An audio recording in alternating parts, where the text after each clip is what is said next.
Hello, everyone. My name is Akila Miller. I am a sophomore comparative women's studies major, public health minor at Spelman College, and I am here today to go over my career research project.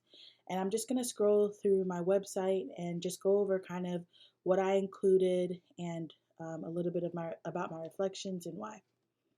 So, first of all, um, like I said, I'm a comparative women's studies major and a public health minor.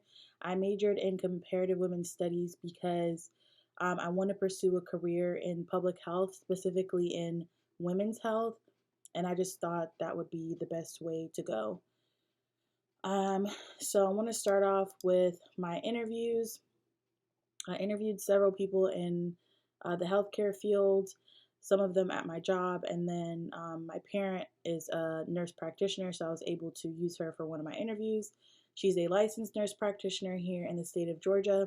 She started out her career as a CNA and worked her way up to a master's degree in nursing and then pursued her license as a nurse practitioner in Georgia and in several other states. I structured all of my essays this way, asking people kind of what what they do and how they started off their careers, like what type of schooling did they have, did they just obtain a certification, and kind of how long it took them to do all of this in school. I didn't include all of those questions because some of them were kind of repetitive, but most people, it did take them 2 to 4 years to complete whatever degree that they wanted.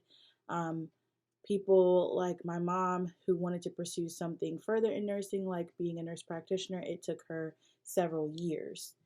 So I structured my interviews all the same just to kind of get a background of what uh, people do and how they got there.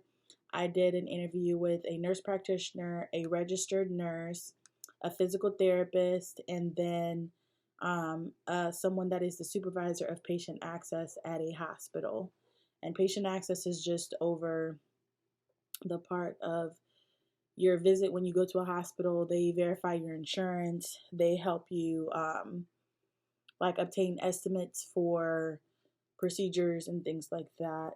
And so I really found that clinical jobs and administrative jobs are very different in their ways that the roles that technology plays in each of their jobs.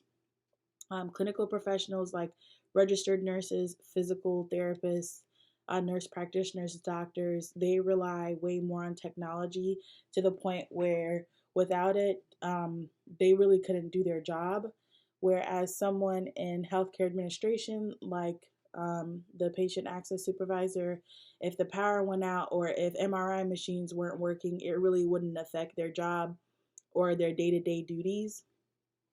As long as they had their phone and they're able to get into contact with their employees, it's really not that big of a deal. Whereas as a nurse or a doctor or a nurse practitioner, the power going out and an MRI machine not working or a CT machine not working can mean life or death for their patient, and it impedes care and impedes the span in which they can diagnose a patient and things like that. So I found that really interesting how even though both of these people, like nurse practitioners and doctors and physical therapists and healthcare administrators, they all work in the same setting, like at a hospital, but they use different technology, and then whether or not the technology is available affects some of their jobs way differently than it does the others. So I just thought that was really interesting. Um, for the part where I looked at potential grad schools, all of the potential grad schools I looked at involve something with public health because I intend to pursue my master's degree in public health.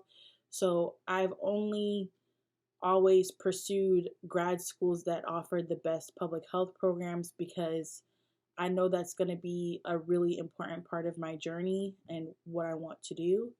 So for the grad schools, I rated them from like top to bottom, where I'd like to go. Johns Hopkins University was first on my list, just because Johns Hopkins is one of the top has one of the top public health programs in the country, and it's just somewhere I've always wanted to go based on looking at the curriculum and things like that, and other people that have graduated from there and with public health degrees. Um, the third place on my list is Yale School of Public Health, and I was going to put this first, but I decided not to. But I really wanted to go to Yale again because they have a great school of public health. The school is actually really diverse, and they also have a great medical program, and they have multiple masters of public health degrees that they offer at their school. So yeah, thank you for watching my video, and see you soon.